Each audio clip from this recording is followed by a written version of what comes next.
ಪ್ರಯಾಗ ಅನ್ನೋದಕ್ಕೆ 3 ವಿಧವಾದ ಅರ್ಥ. ಪ್ರಯಾಗ, ಪ್ರಯಾಗ ಅಂತಕ್ಕಂಥದ್ದರೆ ಅಂದರೆ ಗುಪ್ತವಾಗಿರೋದು, ಕಣ್ಣಿಗೆ ಕಾಣದೇ ಇರೋದು. ಭೂಮಿ ಅಂದರೆ ಪ್ರಯತ್ನದಲ್ಲಿರ್ತಕ್ಕಂಥ ಪ್ರಕೃತಿಯಲ್ಲಿ ಮಧ್ಯದಲ್ಲಿ ಗುಪ್ತವಾಗಿರೋದು. ಯಾವುದದು ಅಂಥ ಒಂದು ಸರಸ್ವತಿ. ಅಂದರೆ ಯಮುನಾ ತೀರೆ ಅಂದರೆ ಅವಳು ಸಾಕ್ಷಾತ್ ವಿಷ್ಣುವ ಮಗಳು. ಇಂಥ ಒಂದು ವಿಷ್ಣುವನ ಮಗಳಾಗಿರ್ತಕ್ಕಂಥ ಯಮುನಾ. ಗಂಗೆ ಜಟಾಧರನಾಗಿರ್ತಕ್ಕಂಥ ಪರಮೇಶ್ವರನ ಜಟಾಶಂಕರದಲ್ಲಿ ಬರ್ತಕ್ಕಂಥವ್ರು ಗಂಗೆ. ನೋಡಿ, ಸರಸ್ವತಿ, ಯಮುನಾ, ಪೂರ್ತಿಯಾಗಿರ್ತಕ್ಕಂಥ ಮಹಾಕಾಳಿ ಅಂಶವಾಗಿರ್ತಕ್ಕಂಥ ಗಂಗೆ. ಅದಕ್ಕೆ ಇಂಥ ಒಂದು ರೌದ್ರದಲ್ಲಿ ರುದ್ರನಾಗಕ್ಕೆ ಅವಕಾಶವಿಲ್ಲದೆ ಮಾಡ್ತಕ್ಕಂಥದ್ದೇನಾದರೂ ಮನುಷ್ಯ ಮಾಡಿದರೆ ಶಿವಸ್ಯ ಹೃದಯಂ ವಿಷ್ಣು, ವಿಷ್ಣೋಶ್ಚ ಹೃದಯಂ ಶಿವ, ಶಿವಾಯ ವಿಷ್ಣುರೂಪಾಯ ಶಿವ. ಶಿವನ್ ಎಷ್ಟು ಪೂಜೆ ಮಾಡ್ತೀವೋ ವಿಷ್ಣುಗಷ್ಟೇ ಇಷ್ಟ, ವಿಷ್ಣುಗೆ ಎಷ್ಟು ಪೂಜೆ ಮಾಡ್ತೀವೋ ಶಿವನಿಗಷ್ಟೇ ಇಷ್ಟ. ಇವರಿಬ್ಬರ ಸಂಕಲ್ಪ ಅಮೋಘವಾಗಿರ್ತಕ್ಕಂಥದ್ದು. ಮಧ್ಯದಲ್ಲಿ ಏನು ಅಂದರೆ ಬ್ರಹ್ಮ ಮಾಯೆ. ಬ್ರಹ್ಮ ಅಂದರೆ ಸ್ಥಿರವಾಗಿರೋದು ಪರಮೇಶ್ವರ, ಮಾಯೆ ಅಂದರೆ ವಿಷ್ಣು ಮಾಯೆ ಸಂಸ್ಥಿತ. ಇವರಿಬ್ಬರು ಸೇರಿದ್ರೆ ಹಾಲು ಜೇನು ಸೇರಿದ ಹಾಗೆ.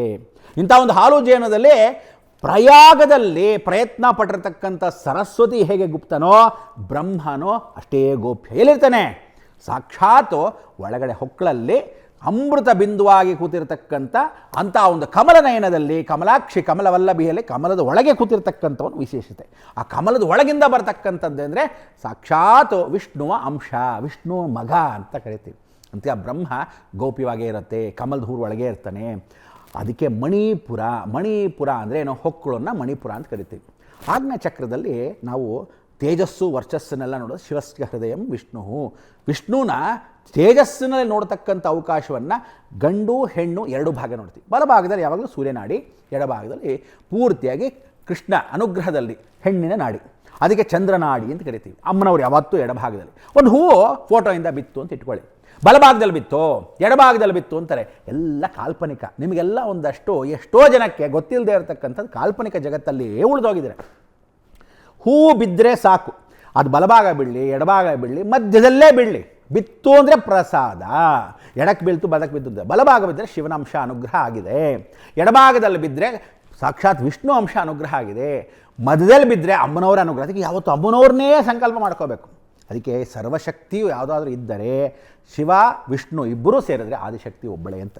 ಅದಕ್ಕೆ ಇಂಥ ಒಂದು ಮಾಯೆಯಲ್ಲಿ ನಾವು ಅಡಗಿರ್ತಾರಿಂದ ಈ ಮಾಯೆಯಿಂದ ಹೊರಭಾಗದಲ್ಲಿ ನೀವು ಬರೋಕ್ಕೆ ಒಂದು ವೈಶಿಷ್ಟ್ಯತೆ. ಈ ಹೊರಭಾಗದಲ್ಲಿ ಬರೋಕ್ಕೆ ಈ ಪ್ರಯತ್ನಗಳು ನೀವು ಮಾಡಿದಾಗ ಎಷ್ಟು ಸೌಮ್ಯವಾಗಿರ್ತೀರೋ ಅಷ್ಟೇ ರೌದ್ರವಾಗ್ತೀರ. ಅದಕ್ಕೆ ಶಿವನ್ನ ರೌದ್ರವಾಗಿ ಆಗ್ತಕ್ಕಂಥ ರುದ್ರ ಸಂಭೂತನೋ, ರುದ್ರನಿಗೆ ರೌದ್ರನಾದಾಗ ಅವನ ರುದ್ರ ಸಂಭೂತವಾಗಿರ್ತಕ್ಕಂಥ ಮಕ್ಕಳು ಯಾರ್ಯಾರು?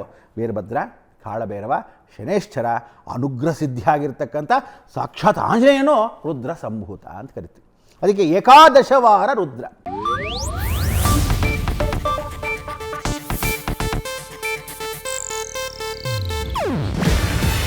ಇದು ಏಷ್ಯಾನೆಟ್ ನ್ಯೂಸ್ ನೆಟ್ವರ್ಕ್ ಪ್ರಸ್ತುತಿ.